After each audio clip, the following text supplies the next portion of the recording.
This isn't a kitchen audition, sweetheart. Staff meals are over, and the real chefs work in daylight. Chef Donovan Hale's voice dripped with arrogance as the stainless steel lights of Emberstone restaurant flickered above them. To him, the girl in the faded apron was just another broke cook desperate for a shift, not someone worth paying attention to. He didn't notice the precision in the way she held her knife or the quiet discipline in her tired eyes. He didn't recognize greatness because she disguised it too well. As security escorted Mara Ellis out through the cold alley behind the restaurant, he smirked, unaware that the girl he just dismissed was the very person he had secretly come to evaluate undercover. And by morning, she wouldn't just prove him wrong. She would rewrite his entire understanding of talent. Before we go any further, comment where in the world you're watching from, and make sure to subscribe, because tomorrow's story is one you don't want to miss. It was 2:57 a.m. when Mara Ellis slipped quietly through the back door of Emberstone Kitchen. The city outside was asleep, but the kitchen, the one she secretly considered her refuge, was alive with the soft hum of refrigerators and the cold shimmer of stainless steel. She moved like someone who belonged there, even though technically she didn't. Her shift had ended at 10 p.m. Her paycheck barely covered transport. But hunger, financial, emotional, and creative, never clocked out.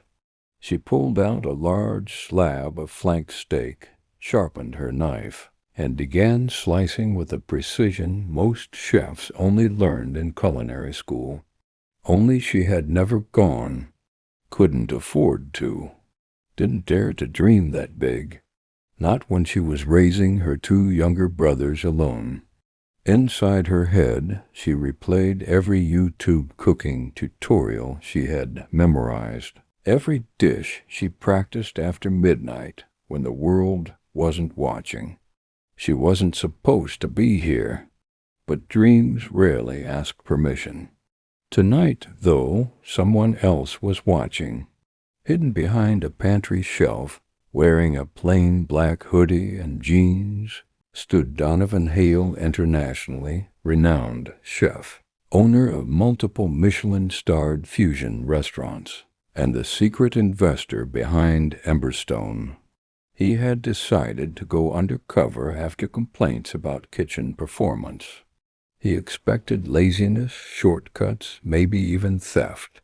He did not expect her, the girl who cut steak like a surgeon. His breath slowed as he watched her movements, smooth, rhythmic, confident.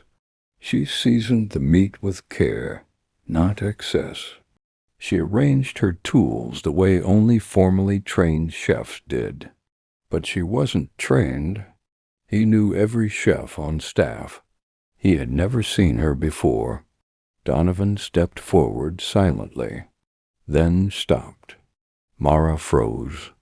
She hadn't heard him. She felt him like a shadow shifting where shadows shouldn't be. "Who told you you could be here?" Donovan asked. Mara dropped the knife. It clattered across the tile, echoing like a gunshot. I was just cleaning. I didn't touch anything." She backed away, heart pounding. Donovan picked up the knife, examined it, then looked at her again. "This is precision work," he said quietly. "Where'd you learn to cut like that?" Her jaw tightened. "Life," he smirked, thinking she was being defensive. "You didn't go to culinary school?" "No. Why not?" She swallowed hard. "Because people were depending on me." He stared at her. She stared back. Neither moved. Then he said the sentence that changed everything. "Show me what you can do."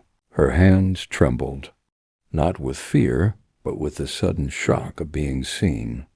She cooked like someone releasing 10 years of bottled-up dreams.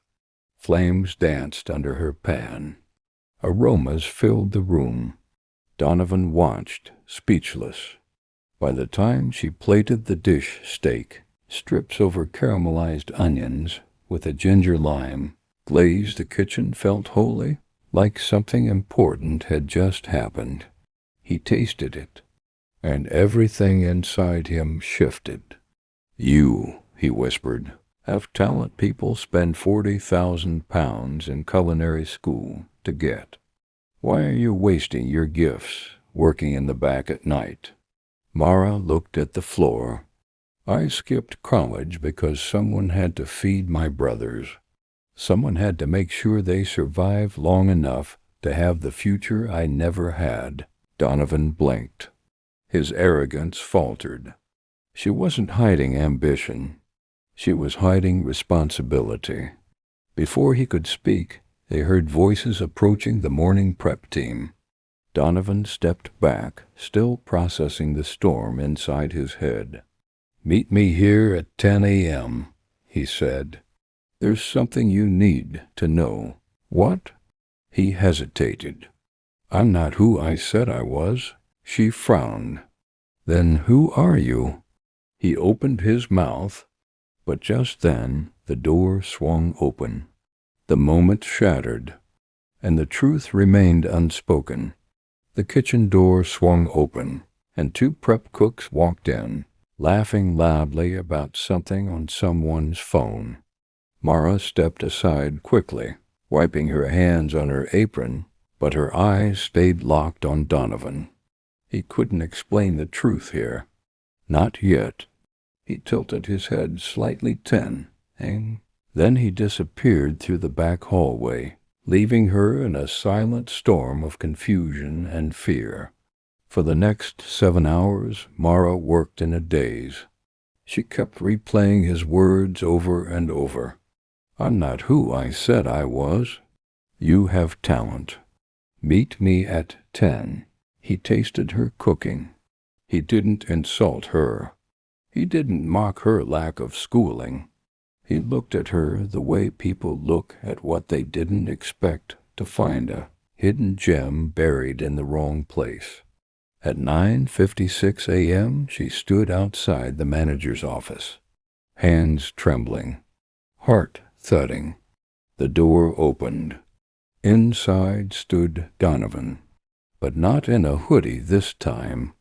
Now he wore his iconic chef's jacket, white, crisp, embroidered with gold letters. Chef Donovan Halle, founder, Emberstone Group.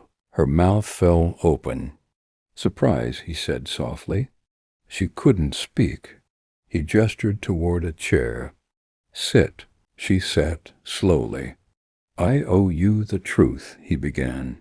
"I came undercover because this restaurant wasn't living up to the standards I built. I was expecting to find laziness or incompetence. Instead," he paused, "I found you." Her throat tightened. "You shouldn't be prepping ingredients at 3 a.m., he continued. "You should be leading people. You should be creating dishes worth photographing. You should be learning under someone who sees your gift." "I can't afford school," she whispered. "I can't even afford a bus pass some days." "I know," he said. "That's why I'm offering you something rare." He slid a folder across the desk. "A scholarship, a mentorship, a job guarantee after training, fully paid." Her entire body froze. "I don't want pity," she whispered. "It's not pity," he said. "It's investment." She shook her head, tears gathering. "I can't leave my brothers." "Then bring them," he said simply. She looked up sharply. "I did my research before calling you here," Donovan continued. "I know about your situation. I know what you've sacrificed.